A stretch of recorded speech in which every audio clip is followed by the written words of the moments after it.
Hola, ¿qué tal? ¿Qué tal? Muy buen día. Bienvenida a esta etapa de entrevista por parte del Comité del Poder Legislativo. Para este proceso 2024-2025 vamos a requerir que primariamente nos dé su nombre completo, cargo al que aspira y lugar de procedencia, por favor. Mi nombre es Rosalba Martínez Sánchez, aspiro al cargo de ministra, vengo de Oaxaca.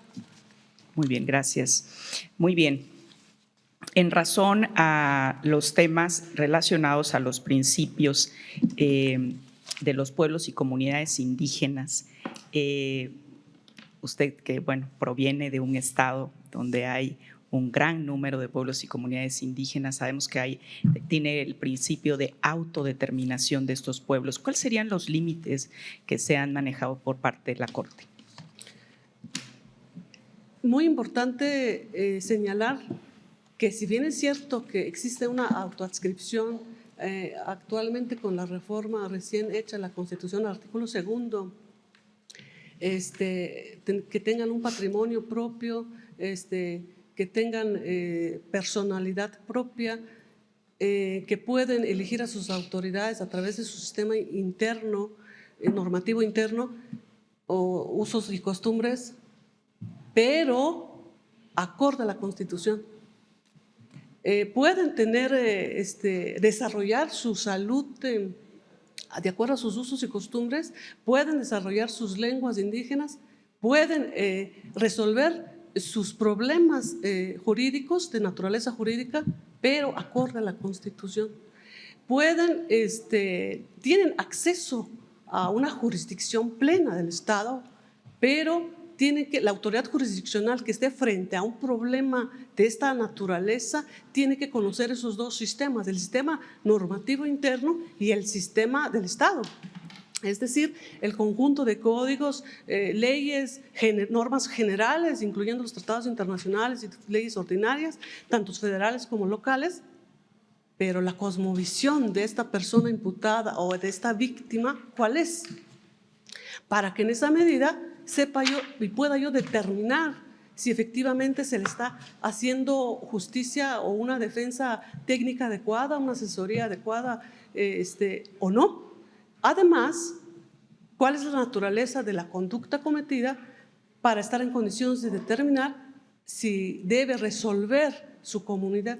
Entonces, muy importante esta reforma, muy importante que en este año se denomine o se le dé como el año de la mujer indígena, porque esta gran reforma ha tenido otras reformas del artículo 2 importantes, pero esta como que viene a aterrizar y da un paso muy importante para el reconocimiento de estas comunidades indígenas.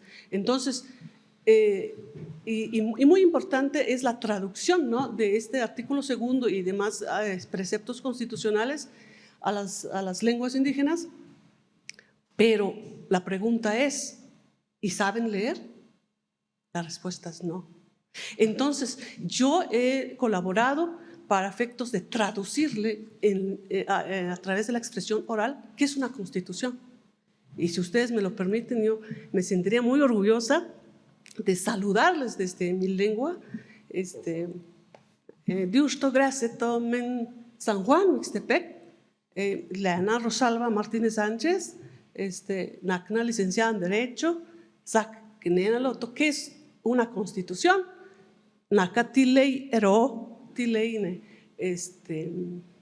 Rnabey grace, miech, grace, gracene, parne, kaknanro perigialne.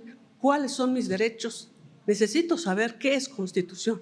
La constitución, lo que acabo de decir, que la constitución es la ley suprema de la Unión y que ahí contiene derechos, gracias a todo a lo que tengo derecho, pero también establece las facultades de las autoridades de los tres poderes de la Unión. ¿Cuáles son las facultades, atribuciones de las autoridades para estar en condiciones de hacer valer mi derecho? Ok, la Constitución, si bien es cierto, establece los derechos, pero también establece garantías constitucionales, que no es lo mismo que los derechos, ¿no? Porque antes pues, se confundía ahí con las garantías individuales. No, las garantías constitucionales es el juicio de amparo, es el juicio político, las acciones de inconstitucionalidad, las controversias constitucionales, el juicio en materia administrativa, el juicio en materia electoral, la Comisión Nacional de Derechos Humanos o en lo respectivo a las entidades federativas, ¿no? Entonces, Lola iri no que crea Ramot, una que nada grelo justicia, parne crea derecho ne rapna, que ne es roblona como Nabei ley rore. En la misma Constitución, lo que acabo de decir es que en esta misma ley suprema se establecen estos mecanismos para hacer valer estos derechos y que son los que acabo de decir, ¿no? Entonces, en términos generales, yo puedo afirmar que se está dando un gran paso importante y sobre todo que yo esté aquí es como un paso agigantado para el avance y cumplimiento de este artículo segundo. Porque si bien es cierto que este artículo segundo establece 4 apartados, en un apartado A establece los derechos, pero algo muy importante que en el apartado B se establecen las obligaciones del Estado. O sea, en ese mismo apartado dice, así vas a cumplir estos derechos que tú estás prometiendo. Y eso también lo traduje en un momento en otro canal de difusión universitaria y directamente en mi pueblo. Sabes que este artículo ya establece cómo, inclusive está en tránsito la emisión o que decreten o elaboren la ley reglamentaria de ese artículo. Entonces, estamos muy emocionados, la verdad, porque se está demostrando que hay un cambio y un cambio verdadero, ¿no? Atraer, recordar de la existencia de estos pueblos y comunidades indígenas y afromexicanas habla de un avance y de un entendimiento de que México y sobre todo Oaxaca está conformado en sus 2/3 partes de los municipios de comunidades indígenas. ¿Interesa saber del derecho indígena? Interesa saber de los 2 sistemas, interesa o le debe interesar al Estado que las autoridades conozcan de estos 2 sistemas, que inclusive hablen de las lenguas indígenas. Por supuesto que sí. Yo creo, ahora muy fácil se me hace hacerles llegar estos temas jurídicos a las comunidades indígenas y sobre todo a las que entienden mi zapoteco.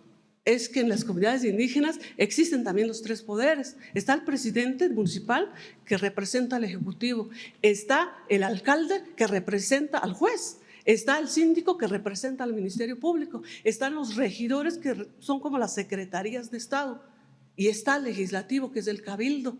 Entonces, traslado ese tema a nivel estatal y a nivel federal y explico la división de poderes. ¿Por qué interesa y por qué me gusta este proceso? Es que el artículo segundo dice: la nación mexicana es única e indivisible, pero algo más hermoso, basada en la grandeza de su pueblo y de sus culturas. ¿Con qué complemento esta disposición constitucional? El artículo 39 dice en su único párrafo, segunda parte, dice: el poder público dimana del pueblo y se instituye para su beneficio.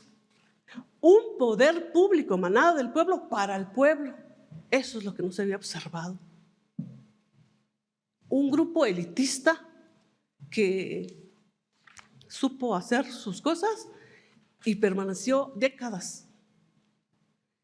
Cuando la división de poderes es un solo poder, dice el 49, es un solo poder que para su ejercicio se divide en 3: poder legislativo, ejecutivo y judicial.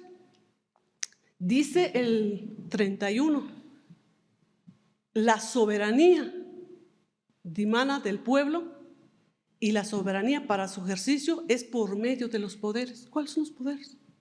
El legislativo, ejecutivo y judicial, pero solo el ejecutivo y el legislativo emanaban del pueblo. El judicial no. Entonces, ¿interesa participar en este proceso? Por supuesto que sí. Dice el artículo 39, bueno, refiere de que la división de poderes son 3 y que emanan que la soberanía reside en el pueblo y que para su ejercicio se divide en 3, ¿no? Para su ejercicio se divide en 3, legislativo, judicial y ejecutivo. Bien, tiene 1 minuto y fracción para un cierre. Bien, ¿qué puede aportar el Poder Judicial para el desarrollo de que el poder se acerque a la ciudadanía? Sí es cierto que cada poder tiene su propia naturaleza. El Ejecutivo va a aplicar la norma, el Legislativo elabora esa norma, el Judicial la va a aplicar cuando hay controversias para aplicar justicia. ¿Pero qué es la justicia? Muchos decimos, estudiamos, sabemos que la justicia es dar a cada quien lo que es suyo, lo que le pertenece. ¿Pero bajo qué fundamentos? Porque, o sea, si a una persona que tiene acceso a la justicia porque tiene dinero o porque su economía le permite pagar a un grupo de abogados y la otra no, y entonces porque la otra se le fueron los plazos, no aportó mayores pruebas, se le quita la justicia, se le da esta conforme a un debido proceso a lo mejor.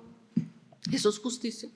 Yo creo que no. Hay que entrar ahora sí, al México profundo, al tejido social, acercarnos donde está el clamor de la justicia, y para que una persona, como en mi caso, que vengo de una comunidad indígena, aunque vaya yo a una conferencia municipal, estatal, nacional, internacional, en la sangre aflora la cuestión de la protección a las comunidades indígenas. Muchas gracias por su participación. Por nuestra parte sería cuanto, y bueno, estamos pendientes para las siguientes comunicaciones.